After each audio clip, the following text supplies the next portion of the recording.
My mother called me on my 42nd birthday, and the first thing she said after happy birthday was, "I'm worried about you, Sophia. You're all alone."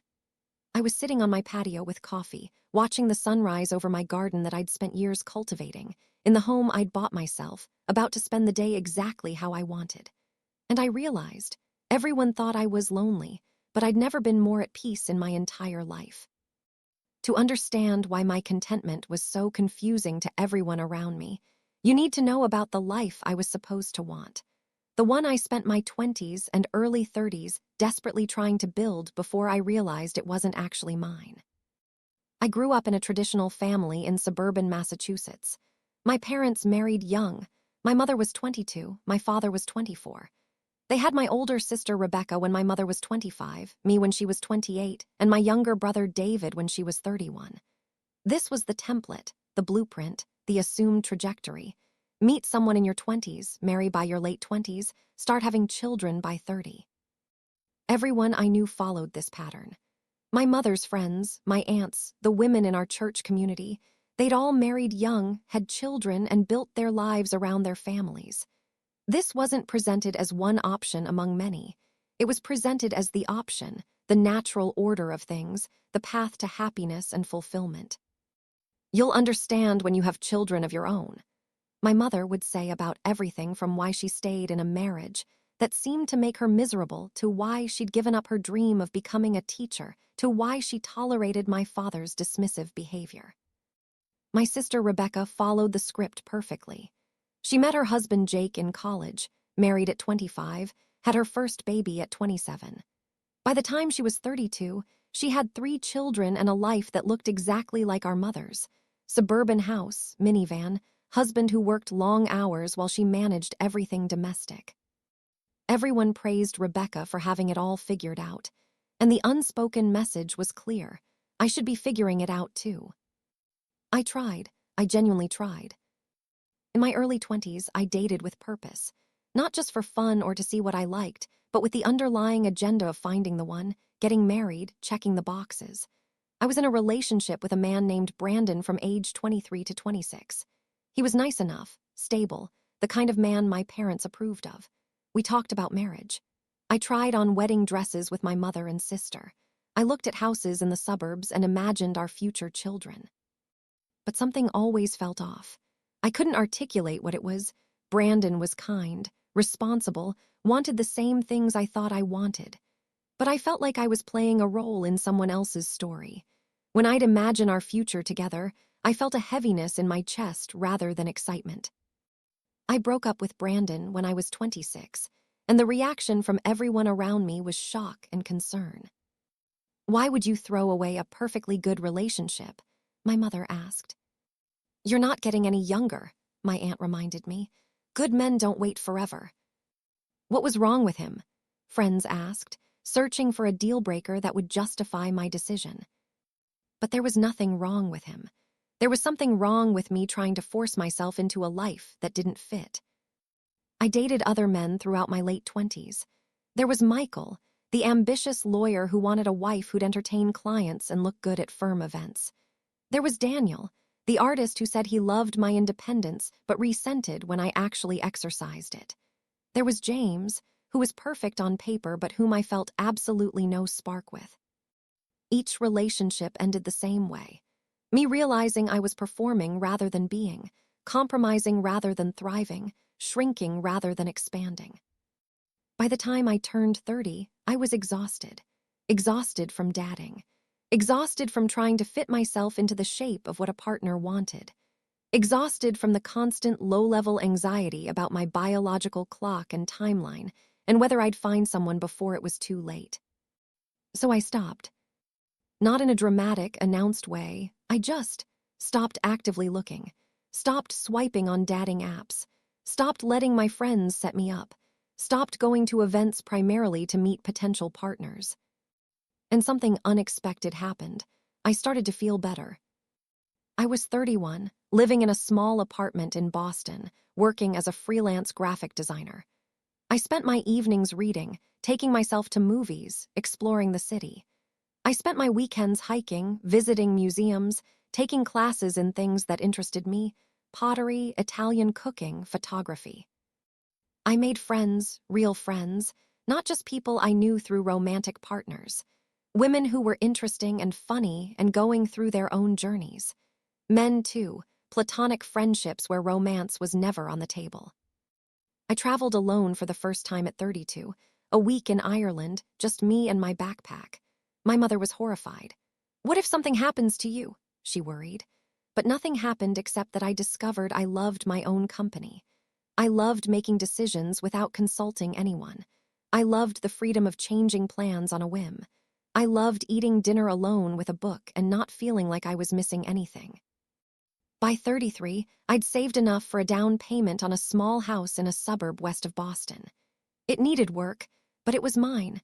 A 2-bedroom bungalow with a garden and a porch and room to breathe. "You're buying a house alone?" my father asked, as if I'd announced I was moving to Mars. "It's a good investment," I explained. "But what about when you meet someone? Will they want to live in a house you bought?" It hadn't occurred to me to factor a hypothetical future partner into my real estate decisions. I renovated that house slowly over years.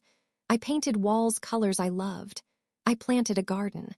I created spaces that felt entirely mine, a reading nook, a home office, a meditation corner.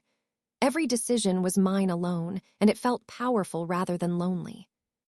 I adopted a dog, Milo, when I was 34.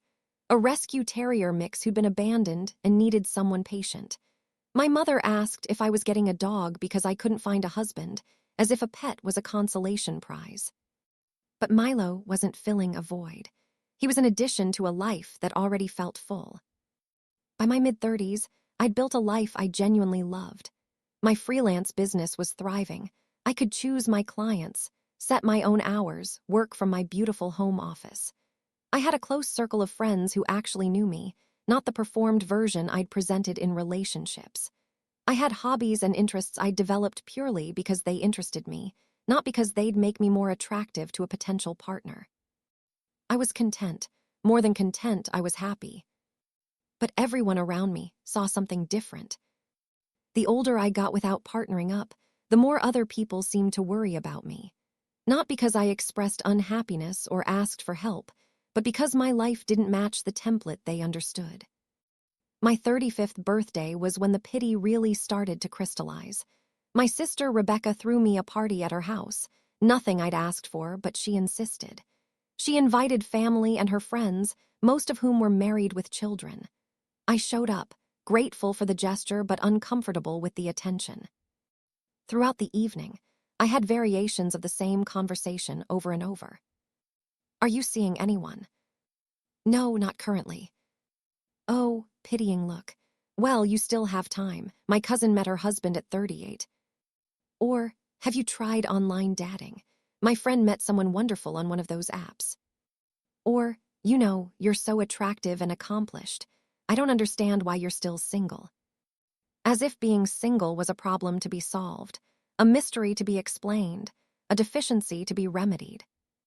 The assumption underlying every conversation was that I must be actively looking, must be frustrated by my search, must be desperate to find someone. No one considered that I might not be looking at all. When I tried to explain that I was genuinely happy with my life as it was, I was met with disbelief or dismissal. "You say that now, but don't you worry about ending up alone?" As if I wasn't already alone and it wasn't working out great. "But don't you want children? Your biological clock is ticking." As if my ovaries were a bomb about to explode. Everyone needs someone, as if self-sufficiency was a myth. My mother was the most persistent in her concern. She'd call me weekly, ostensibly to chat, but the conversation would always circle back to my relationship status. I ran into Sarah from church. "You remember her daughter Amanda? She just got engaged. Such a lovely young woman, and she's 36, so there's still hope for you too." "Mom, I'm not hopping to get engaged. I'm happy how things are." "You always say that, but I'm your mother. I can tell when you're putting on a brave face." "I'm not putting on a brave face. I genuinely like my life." "But what about when I'm gone? Who's going to take care of you?" This was the concern that came up repeatedly. "What about when you're old? Who will be there for you? As if romantic partnership was a nursing care insurance policy. As if married people never ended up alone through death or divorce. As if the only possible source of care and connection in old age was a spouse. My sister Rebecca was more subtle but equally concerned. She'd invite me to family dinners and seat me next to her husband's single friends. She'd send me articles about egg freezing and late-in-life motherhood. She'd talk about her children in a way that felt pointed, as if to remind me what I was missing. I just want you to experience this joy, she'd say, gesturing to her chaotic house with toys everywhere and children screaming. It looked exhausting more than joyful, but I kept that thought to myself. The holidays were the worst. Thanksgiving and Christmas gatherings where I was the only single adult, where every conversation included references to when you have a family of your own, as if my current life didn't count as a real family. Maybe next year you'll bring someone, aunts would say hopefully, as if I'd finally stop being the sad single one. I started dreading these gatherings, not because I was lonely or felt like I was missing out, but because I was tired of defending my contentment, tired of having the same conversations, tired of being viewed as incomplete. Friends were complicated too. My close single friends got it. We'd have dinners and trips and conversations about the freedom and peace we'd found. But as they started pairing off, getting married, having children, I felt the dynamic shift. My friend Lauren got engaged at 36, and I was genuinely happy for her. But after the wedding, our friendship changed. She had less time, which was natural, but she also had this new pitying tone when she talked to me. I hope you find what I found, she'd say, as if she'd discovered the secret to happiness and I was still searching. I'm not looking for what you found, I'd reply. I've found my own thing. You're just being brave. It's okay to admit you're lonely. But I wasn't being brave. I wasn't pretending. I genuinely was not lonely. Lonely is wanting connection and not having it. Lonely is feeling isolated and disconnected. Lonely is a hollow ache, a persistent yearning. What I felt was peaceful, content, grounded in a life I'd built intentionally. But explaining the difference between solitude and loneliness to people who'd never experienced chosen aloneness was like explaining color to someone who'd never seen. As I moved through my late 30s into my early 40s, the pressure intensified, but the nature of it changed. It was no longer, you'll find someone optimism. It became, you should be less picky, pragmatism. At 38, my mother sat me down for what she clearly considered an intervention. Sophia, we need to talk about your standards. My standards. You're 40 years old. 38. 38, and you've never had a serious long-term relationship. Maybe you're being too selective. Maybe you need to be more realistic about what you can expect at this age. I felt anger rise in my chest. What does that mean exactly? It means that the kind of men who are still available at your age, well, there's usually a reason they're still available. And maybe you need to accept that no one is going to be perfect. Maybe you need to compromise more. Compromise on what? Respect, compatibility, my own happiness. On expectations.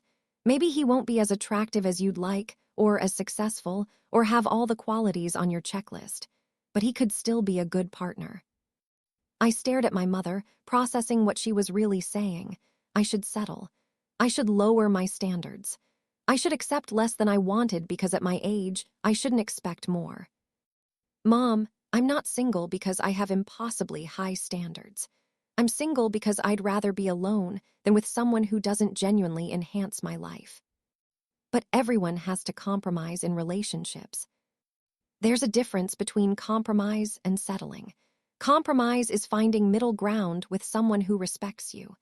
Settling is accepting less than you deserve because you're afraid of being alone. And you're not afraid of being alone. No, I've been alone for years now. It's actually pretty great.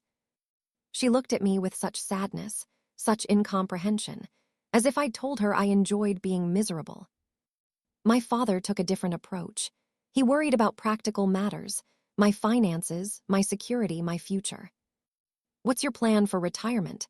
He asked during one visit. I have a retirement account, Dad. I contribute regularly. I own my house. I'm financially stable. But if something happened to you, who would handle things? Who would make medical decisions if you were incapacitated? I have legal documents. A living will, power of attorney assigned to Rebecca. Rebecca has her own family to worry about. You need someone whose primary responsibility is you. So I should get married for estate planning purposes. I'm saying you need to think practically about your future. What he and my mother couldn't seem to grasp was that I had thought about it. I'd thought about it more than they probably had. I'd considered all the what-ifs and planned accordingly. I had friends who'd agreed to be emergency contacts. I had life insurance and disability insurance. I had savings and investments. I'd built a life that didn't require a romantic partner to function, and that seemed to threaten their understanding of how life was supposed to work. The societal pressure was constant and coming from all directions. Casual acquaintances would ask, "So, are you seeing anyone?" as a standard greeting, as if my relationship status was public information they were entitled to. Strangers would ask if I had children, and when I said no, they'd look at me with either pity or judgment, depending on their own circumstances. "It's not too late," some would say encouragingly, as if I was in a race against time. "Well, I'm sure it's for the best," others would say dismissively, as if I'd failed at the fundamental task of womanhood. Media was no help. Every magazine article, every TV show, every movie seemed to reinforce the same message. A woman's story wasn't complete without romantic love. Single women were portrayed as either desperately seeking partners or tragically lonely. The idea that a woman could be genuinely content alone was presented as a delusion or a coping mechanism. I remember watching a TV show where a character in her 40s was depicted as finally finding happiness through marriage, with her whole friend group celebrating like she'd been rescued from a burning building. The message was clear. Her life had finally started. Everything before was just waiting. I stopped watching shows like that.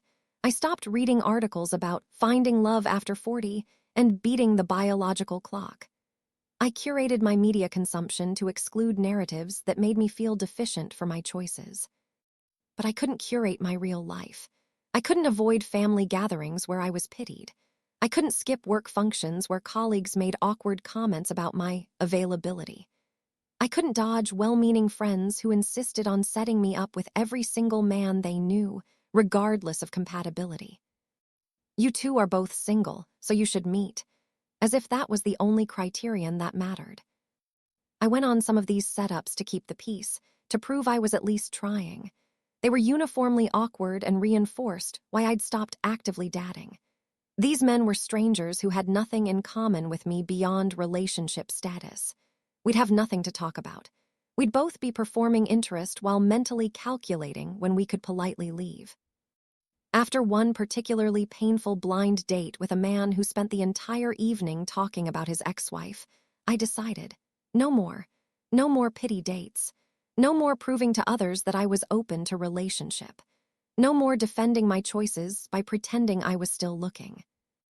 I was 40 years old, and I was done pretending. Something crystallized for me around my 40th birthday. I'd spent the previous few years in this weird limbo, happy with my life, but constantly defending it, content with my choices, but apologizing for them. I was living authentically in private, but performing socially acceptable searching in public. My 40th birthday was the turning point. My mother wanted to throw me a big party. I knew what it would be. A room full of married people feeling sorry for me, conversations about whether I'd tried this app or that matchmaker, pitying looks disguised as concern. So I did something radical. I said no. "I don't want a party, Mom. I'm going to spend my birthday doing what I actually want to do." "Which is what? Sitting alone in your house feeling sorry for yourself." "I'm going to drive up to Vermont, stay in a cabin for the weekend, hike, read, and exist without having to explain or defend my life to anyone." That sounds depressing. It sounds peaceful to me. I went to Vermont. I stayed in a small cabin by a lake. I hiked during the day and read by the fire at night. I cooked meals for one and enjoyed every bite. I sat on the porch watching the sunset with my dog and felt a contentment so deep it was almost spiritual. On my actual birthday, I woke up early and hiked to a mountain overlook. I sat there as the sun rose, thinking about my life. I thought about the 20s I'd spent trying to find a partner, the early 30s I'd spent justifying my singleness, the late 30s I'd spent defending my happiness. And I realized I was done explaining, done defending, done apologizing for a life that brought me genuine peace and joy. When I got back from Vermont, my mother called. "Did you have a nice birthday alone?" The emphasis on alone was pointed. "I had a perfect birthday." "Sophia, I'm worried about you. This isn't healthy, isolating yourself like this." "Mom, I need to tell you something and I need you to really hear me. I'm not isolating myself. I'm not lonely. I'm not secretly miserable. I am genuinely, authentically happy with my life. I like living alone. I like making my own decisions. I like the freedom and peace I've built. I understand this is hard for you to accept because it's not the life you chose or the life you wanted for me. But it's my life, and I'm asking you to respect it." There was a long silence. Then, "I just want you to be happy." "I am happy, but my happiness looks different than yours, and that's okay." "What if you regret this? What if you're 60 and alone and realize you missed your chance?" "Then I'll deal with it at 60. But I can tell you right now, with absolute certainty, that I would regret spending my 40s in a relationship I didn't want just to avoid potentially being alone later. I would regret having children because I thought I should rather than because I genuinely wanted to. I would regret building a life that looked right to other people but felt wrong to me. I don't understand you, Sophia. I know, and I'm okay with that. After that conversation, I made a decision. I stopped explaining. When people asked if I was seeing anyone, I said no and didn't elaborate. When they asked if I wanted children, I said no and moved on. When they expressed concern about my aloneness, I thanked them and changed the subject. I stopped trying to convince anyone that my life was valid. I just lived it. I leaned into the things that brought me joy. I took a pottery class and discovered I loved working with my hands, creating functional art. I started going to concerts alone, which I preferred because I could fully immerse myself in the music without worrying about someone else's experience. I invested more deeply in friendships. Not surface-level relationships where we talked about dating and commiserated about being single, but real friendships where we shared interests and values and could talk about things that mattered. I found a community of women through a hiking group, ranging in age from 30s to 70s, some single, some married, some divorced. We hiked every weekend and didn't talk about relationship status. We talked about trails and books and careers and dreams. My relationship status was irrelevant to our connection. I also started being more honest about what my life actually looked like, without apology or caveat. When my sister complained about how exhausting motherhood was, instead of staying silent or offering platitudes, I said, "That's why I didn't have children. I knew I didn't want that life." Her face registered shock. "You chose not to have children." Yes, it was a conscious decision, not something that just happened to me. But what about maternal instinct? What about the biological drive to procreate? Not everyone has that. I don't. I've never felt called to motherhood, and I'm okay with that. Don't you think you'd regret it? Maybe, but I'd regret having children I didn't truly want even more. There's no win here. Every choice has potential regrets. I chose the path that felt most authentic to me. This honesty was liberating. I stopped pretending that I was secretly hopping for marriage and children. I stopped acting like my life was a placeholder for a real life that hadn't started yet. This was my real life. This was it, and it was good. People romanticize solitude when they don't actually live it. They imagine someone in peaceful meditation or artistic creation or serene nature walks. And yes, my life includes those things. But it also includes ordinary moments that are no more or less peaceful than anyone else's ordinary moments. Peace, I've learned, isn't an absence of difficulty. It's knowing yourself well enough to navigate difficulty in ways that align with your values. My life at 42 looks like this. I wake up when I wake up, sometimes early, sometimes late, depending on my work schedule and my body's needs. There's no one to coordinate with, no one whose schedule I need to accommodate. I make coffee exactly how I like it. I sit in my reading nook with Milo curled up beside me. I watch the sun come through my windows. I plan my day based entirely on what I want and need to do. Some days I don't talk to another human until evening. I work from home, communicate with clients via email, and exist in comfortable silence. This sounds lonely to some people, but to me it feels peaceful. Other days, I meet friends for lunch or dinner. I have deep conversations that feed my soul. I come home energized rather than drained. I cook elaborate meals for myself because I enjoy cooking, and I eat them at my dining table with a book or music or just my own thoughts. No one comments on what I'm eating or suggests I'm not eating enough vegetables or questions my food choices. I keep my house exactly how I want it. Clean when I want it clean, messy when creative projects explode across surfaces. No one complains about my clutter or insists I organize differently. I watch whatever I want on TV without negotiation. I read late into the night with the lights on.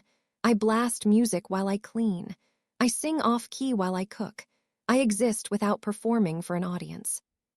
On weekends, I hike or garden or take road trips or visit museums or just stay home and do absolutely nothing. Every decision is mine alone, and that autonomy feels powerful rather than lonely. I have hobbies I'm mediocre at: pottery that produces lopsided bowls, photography where most shots are blurry, cooking experiments that sometimes fail spectacularly. I pursue them anyway because there's no one to judge my incompetence or suggest I'm wasting time. I travel solo several times a year. I've been to 15 countries in the past decade. I've hiked in Patagonia, explored temples in Japan, wandered through markets in Morocco. Every trip is planned around my interests alone. I change itineraries on a whim. I spend 3 hours in a museum if I want. I skip famous landmarks if they don't interest me. These trips have taught me that I'm excellent company for myself, that I don't need someone else to validate or enhance experiences, that some of my most profound moments have happened in solitude. I'm also honest about the hard parts, because peace doesn't mean perpetual bliss. Sometimes I am lonely. Not often, but occasionally. Usually during holidays or when I see couples doing couple things, or when I witness genuine partnerships that look actually fulfilling rather than performative. Sometimes I wonder if I've made the right choice. If maybe I'm being stubborn or defensive or afraid of intimacy rather than authentically content. Sometimes I worry about the future, about aging alone, about who will care for me if I get sick, about end-of-life scenarios where I have no spouse to make decisions.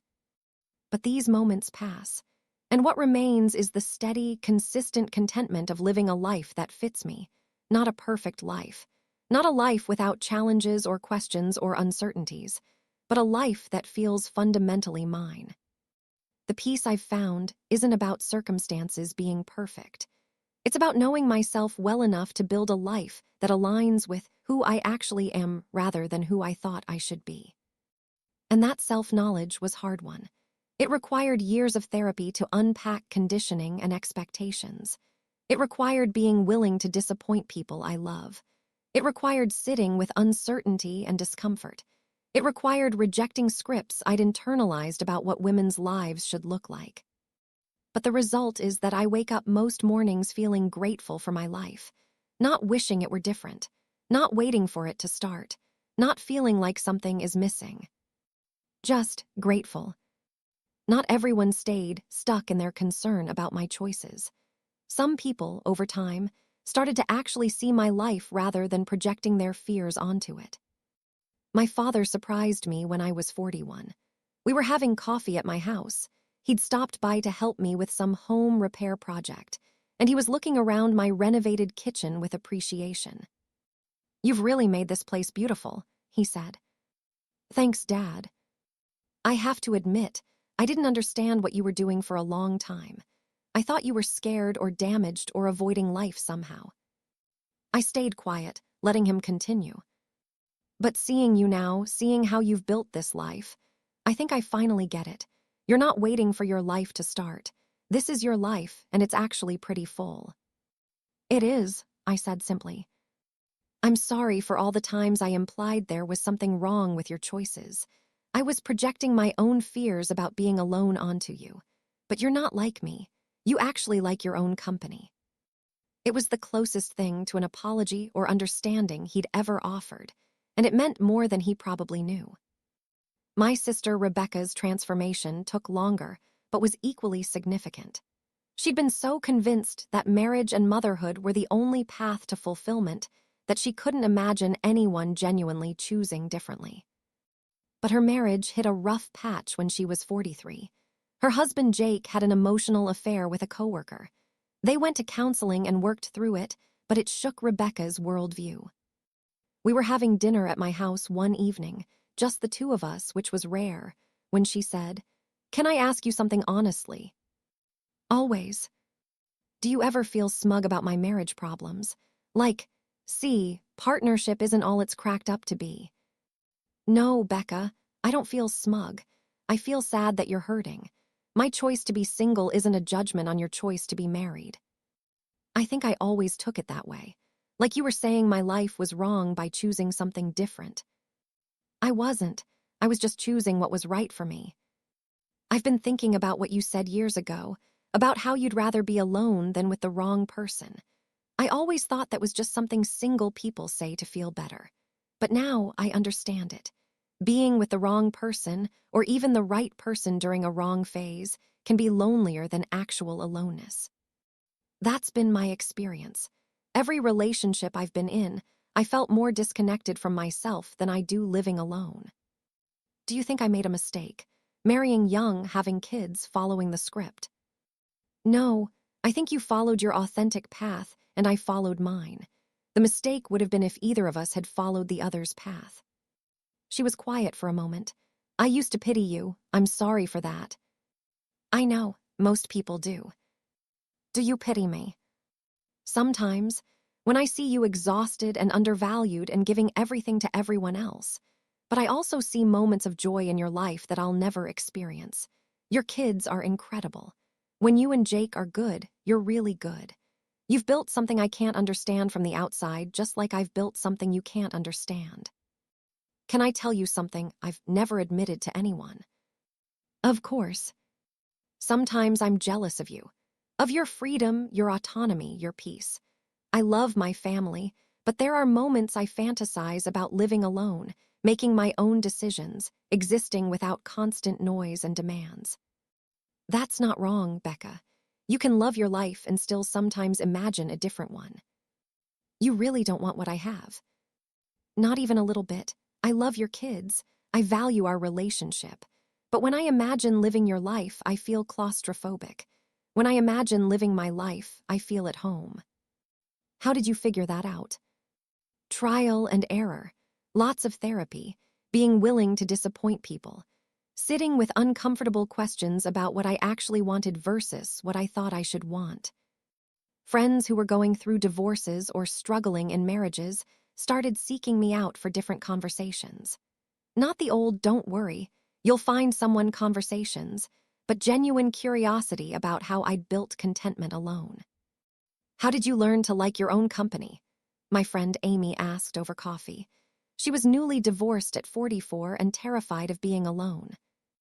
I had to spend time with myself, like actual intentional time, not distracting myself with TV or phone or constant social interaction. Just sitting with my own thoughts and feelings and gradually realizing I wasn't scary or boring or insufficient. I'm scared of that, scared of what I'll find if I stop being busy enough to avoid thinking. That's exactly why it's worth doing. The things we're scared of usually hold the keys to our freedom.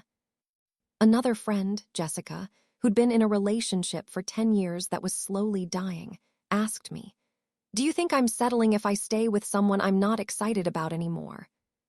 Only you can answer that, but I can tell you that the question itself, The fact that you're asking it is significant. I'm just scared of ending up alone and regretting it. And what if you stay and regret that? There's risk either way. The question is which risk feels more aligned with who you are.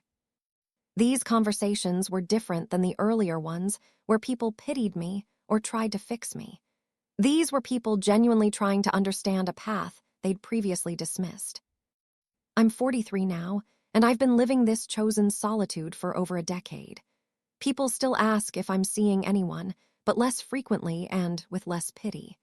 Most people in my life have accepted that this is how I live, even if they don't fully understand it. My mother has mostly made peace with it, though she still occasionally comments about my sister's grandchildren in a way that feels pointed. But she's stopped actively trying to set me up or expressing concern about my loneliness. I've also learned that people's perceptions of me have less to do with my actual life and more to do with their own fears and projections. When someone pities me for being alone, they're often revealing their own terror of solitude. When someone insists I must be secretly miserable, they're often unable to imagine happiness outside their own framework, and I've learned to hold that without defensiveness. Their discomfort with my choices isn't my problem to solve. I've also grown more nuanced in my thinking about all of this. I used to be somewhat rigid, almost defensive, about my choice to be alone, as if I had to prove it was superior. But I've softened over time. I don't think solitude is better than partnership. I think authentic solitude is better than inauthentic partnership, and authentic partnership is better than inauthentic solitude. The key is authenticity, not relationship status. I also don't rule out the possibility that I might meet someone someday who genuinely enhances my life rather than diminishing it. I'm not actively looking, but I'm not rigidly closed to it either. If someone came along who brought more joy than the peace I currently have, I'd consider it. But I'm not holding my breath, and I'm certainly not changing my life in hopes of attracting that hypothetical person. My life continues to evolve. I'm considering getting another dog. I'm thinking about taking a sabbatical to travel for 6 months. I'm exploring new hobbies and interests and ways of being in the world. And all of it, every decision, every choice, every direction is mine alone.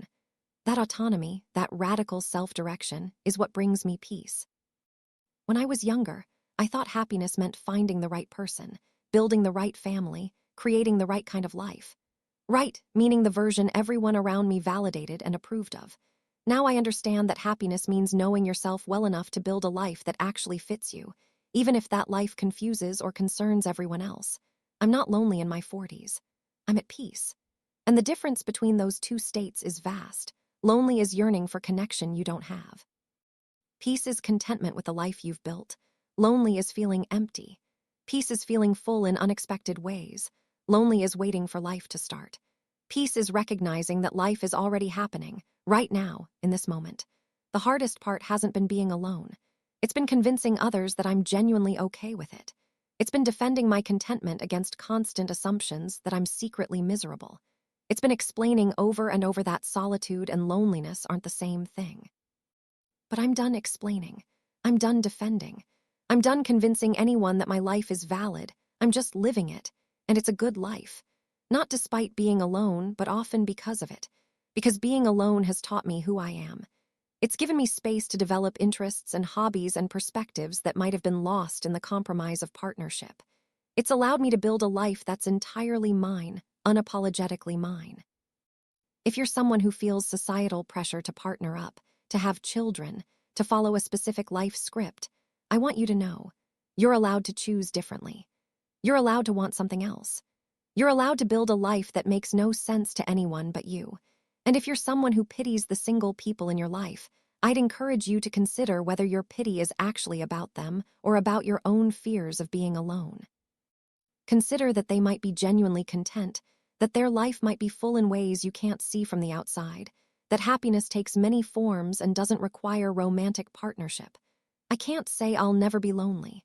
I can't guarantee I won't regret my choices someday. I can't promise that this peace will last forever. But I can say that right now, at 43, I have zero regrets about the life I've built. I'm grateful for it every single day. And if people want to pity me for that, that's their issue to work through, not mine. I'm Sophia. I'm 43 years old. Everyone thought I was lonely in my 40s. I was actually at peace. And I've never been happier. What does peace look like for you? I'd love to hear in the comments.